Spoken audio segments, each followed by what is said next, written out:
প্রত্যেকটা মানুষ এখন আপনি সারাদিন কাজ করেছেন, আই থিঙ্ক বাসায় যাওয়ার পর আপনি শাওয়ার করে ঘুমাবেন, আদারওয়াইজ আপনি ফ্রেশ মনে হবে না, রাইট? আপনার মনে যদি কষ্ট থাকে এটা ফ্রেশনেস কি দিয়ে পাবেন?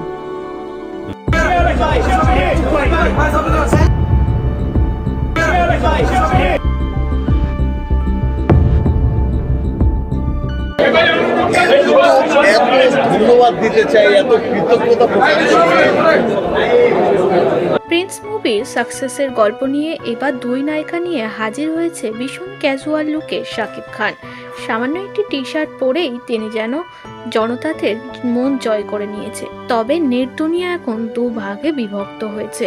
শাকিবকে দেখা গিয়েছে তাদের নায়িকাদের যেন বেশি কেয়ারিং নিতে, যেই কেয়ারিংটা সহ্য হয়নি অনেকেরই। শাকিব খানের প্রিন্স মুভির লিড ক্যারেক্টারের নায়িকাকে কোমরে হাত দিয়ে ছবি তুলতে দেখা যায়। অন্যদিকে তাসনিয়া ফারিনকে যেন ধরে ধরে নিয়ে যাচ্ছেন অভিনেতা শাকিব খান। এই বিষয়গুলি নিয়ে চর্চা শুরু হয়ে গেছে।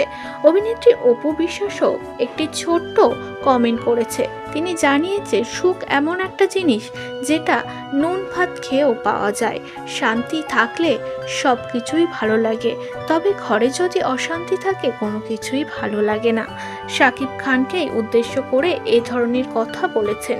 তিনি ঘরের বউদের কখনোই সমাজ মাধ্যমে স্বীকৃতি দেন না, তবে বাইরের কচি কচি মেয়েদের দেখলেই যেন আকৃষ্ট হয়ে পড়েন। তাই তো অভিনেত্রী অপু বিশ্বাস শাকিবের পরে অধিকার না দেখালেও হালকাভাবে তিনি কথা বলেছেন শাকিবের সম্মান রেখেই।